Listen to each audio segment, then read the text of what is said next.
Hi friends, ഇന്ന് ഞാൻ ഉണ്ടാക്കുന്നത് സൗത്ത് ഇന്ത്യയിൽ വളരെ പോപ്പുലർ ആയിട്ടുള്ള ലെമൺ റൈസ് ആണ്. ഇത് നമുക്ക് വളരെ ഈസി ആയിട്ട് ഉണ്ടാക്കിയെടുക്കാൻ പറ്റുന്നൊരു റൈസാണ് കേട്ടോ. വീഡിയോയിലേക്ക് പോകുന്നതിന് മുമ്പായി എൻ്റെ ചാനൽ ആദ്യമായാണ് കാണുന്നതെങ്കിൽ പ്ലീസ് ഒന്ന് സബ്സ്ക്രൈബ് ചെയ്യണേ. സബ്സ്ക്രൈബ് ചെയ്യുന്നതിനോടൊപ്പം തന്നെ തൊട്ടടുത്തുള്ള ബെല്ലൈക്കൺ കൂടി ഒന്ന് പ്രസ് ചെയ്ത് കഴിഞ്ഞാൽ ഞാനിടുന്ന വീഡിയോസിൻ്റെയൊക്കെ നോട്ടിഫിക്കേഷൻ നിങ്ങൾക്ക് ലഭിക്കുന്നതായിരിക്കും. അപ്പോൾ നമുക്കിതെങ്ങനെയാണ് ഉണ്ടാക്കണേന്ന് നോക്കിയാലോ. അപ്പോൾ അതിനായിട്ട് ഒരു ബൗളിലേക്ക് 250 ml കപ്പിൽ 2 കപ്പ് ബാസ്മതി റൈസ് ഇട്ട് കൊടുക്കാം.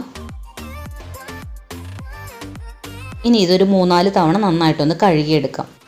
അതിനുശേഷം ഒരു പാനിൽ ഞാനിവിടെ അരി വേവിക്കാൻ ആവശ്യത്തിനുള്ള വെള്ളം വെച്ചിട്ടുണ്ട്.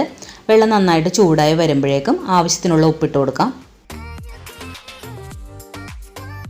വെള്ളം ചെറുതായിട്ട് തിളച്ച് തുടങ്ങുമ്പോഴേക്കും നമ്മൾ നേരത്തെ എടുത്ത് വെച്ചിരുന്ന അരി നന്നായിട്ട് കഴുകിയിട്ട് അതിലേക്ക് ഇട്ട് കൊടുക്കാം. ഇനി ഇത് നന്നായിട്ടൊന്ന് ഇളക്കി യോജിപ്പിക്കാം. അതിനുശേഷം വെള്ളം നന്നായിട്ട് തിളച്ചു തുടങ്ങുമ്പോഴേക്കും തീ മീഡിയം ഫ്ലെയിമിലോട്ട് ആക്കിയിട്ട് ഏകദേശം ഒരു 7 മിനിറ്റോളം വേവിച്ചെടുക്കാം. അപ്പോൾ അത്രയും സമയം കൊണ്ട് നമുക്കൊരു 90% വെന്ത് കിട്ടും. അപ്പോൾ ആ ഒരു പാകത്തിന് വേവിച്ചെടുത്താൽ മതി, ഒരുപാട് അങ്ങ് വെന്ത് കുഴഞ്ഞു പോകണ്ട. അപ്പോൾ ഇത് പാകത്തിന് വെന്ത് വന്നിട്ടുണ്ട്. ഇനി നമുക്ക് ഫ്ലെയിം ഓഫ് ചെയ്ത് കൊടുത്തിട്ട് ഡ്രെയിൻ ചെയ്തെടുക്കാം. അതിനുശേഷം മറ്റൊരു പാൻ അടുപ്പിൽ വെച്ചിട്ട് അതിലേക്ക് ഒരു 2 ടേബിൾ സ്പൂൺ ഓയിൽ ഒഴിച്ചു കൊടുക്കാം. ഓയിൽ നന്നായിട്ട് ചൂടായി വരുമ്പോൾ 1/2 ടീസ്പൂൺ കടുക് ചേർത്ത് കൊടുക്കാം. കടുകൊന്ന് പൊട്ടി വരുമ്പോഴേക്കും 1 ടേബിൾ സ്പൂൺ ഉഴുന്ന് ചേർത്ത് കൊടുക്കാം. പിന്നെ 1 ടേബിൾ സ്പൂൺ കടലപ്പരിപ്പ് ചേർത്ത് കൊടുക്കാം. പിന്നെ വേണ്ടത് കപ്പലണ്ടിയാണ്. ഞാനിവിടെ ഒരു 3 ടേബിൾ സ്പൂൺ കപ്പലണ്ടിയാണ് എടുത്തിരിക്കുന്നത്. നമുക്ക് എത്രത്തോളം വേണോ അതനുസരിച്ച് ചേർത്ത് കൊടുക്കാം കേട്ടോ. പിന്നെ വറ്റൽമുളക് ഒരു 3 ചേർത്ത് കൊടുക്കാം. ഇനി ഇതിലേക്ക് കുറച്ച് കാഷ്നട്ട് കൂടി ചേർത്ത് കൊടുക്കുന്നുണ്ട്. അതുണ്ടെങ്കിൽ ചേർത്ത് കൊടുത്താൽ മതി കേട്ടോ, ഇല്ലെങ്കിലും കുഴപ്പമൊന്നുമില്ല.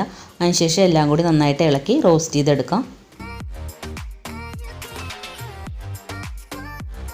ഇപ്പോൾ നമ്മൾ ചേർത്ത് കൊടുത്ത ഉഴുന്നും കടലപ്പരിപ്പൊക്കെ ഏകദേശം ഒരു ഗോൾഡൻ കളറായിട്ട് വന്നിട്ടുണ്ട്. ഈ ടൈമിൽ നമുക്കിതിലേക്ക് 2 പച്ചമുളക് ചേർത്ത് കൊടുക്കാം.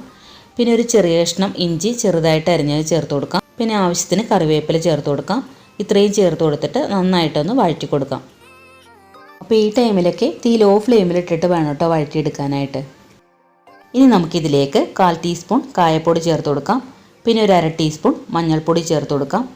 എന്നിട്ടൊന്ന് വഴറ്റി കൊടുക്കാം. അപ്പോൾ ഈ ടൈമിൽ നമുക്ക് ഫ്ലെയിം ഓഫ് ചെയ്ത് കൊടുക്കാം. ഈ ചട്ടിയുടെ ചൂടുകൊണ്ട് തന്നെ മഞ്ഞൾപ്പൊടിയുടെയും കായത്തിൻ്റെയൊക്കെ പച്ചമണം മാറിക്കിട്ടും. അതിനുശേഷം നമുക്കതിലേക്ക് 2 ടേബിൾ സ്പൂൺ ലെമൺ ജ്യൂസ് ചേർത്ത് കൊടുക്കാം. നാരങ്ങ നീര് ചേർത്ത് കൊടുക്കുമ്പോഴേക്കും ചട്ടിക്ക് നല്ല ചൂടുണ്ടെന്നുണ്ടെങ്കിൽ ലെമൺ റൈസിനൊരു കയ്പ്പ് ഉണ്ടാവും. അപ്പോൾ അത് ഒഴിവാക്കാനായിട്ടാണ് ഈ സമയത്ത് ഫ്ലെയിം ഓഫ് ചെയ്ത് കൊടുത്തത്. ഇനി നമുക്കിതിലേക്ക് കുറച്ച് ഉപ്പ് ചേർത്ത് കൊടുക്കാം. അപ്പോൾ നമ്മൾ നേരത്തെ അരി വേവിച്ചപ്പോഴേക്കും ഉപ്പിട്ട് വേവിച്ചതാണ്. അപ്പോൾ അതനുസരിച്ച് കുറച്ച് മാത്രം ചേർത്ത് കൊടുത്താൽ മതി. അതിനുശേഷം നമുക്കിതിലേക്ക് നമ്മൾ നേരത്തെ വേവിച്ച് വെച്ചിരുന്ന റൈസ് ചേർത്ത് കൊടുക്കാം. പിന്നെ ഒരു ടേബിൾ സ്പൂൺ നെയ്യ് കൂടി ചേർത്ത് കൊടുക്കാം. അതിനുശേഷം സ്റ്റൗ കത്തിച്ചിട്ട് തീ മീഡിയം ഫ്ലെയിമിലോട്ട് ആക്കിയതിന് ശേഷം എല്ലാം കൂടി ഒന്ന് ഇളക്കി യോജിപ്പിക്കാം.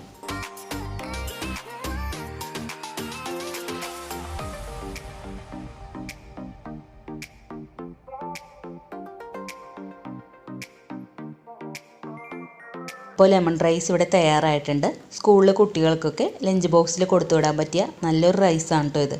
എല്ലാവരും ഒന്ന് ട്രൈ ചെയ്ത് നോക്കണം. ട്രൈ ചെയ്ത് നോക്കിയിട്ട് ഫീഡ്ബാക്ക് മറക്കാതെ കമൻസിൽ അറിയിക്കണം. അതുപോലെ വീഡിയോ ഇഷ്ടമായിട്ടുണ്ടെങ്കിൽ ലൈക്ക് ചെയ്യാനും ഫ്രണ്ട്സിനൊക്കെ ഒന്ന് ഷെയർ ചെയ്ത് കൊടുക്കാനും സബ്സ്ക്രൈബ് ചെയ്യാത്തവരുണ്ടെങ്കിൽ ഒന്ന് സബ്സ്ക്രൈബ് ചെയ്യാനും മറക്കരുതേ.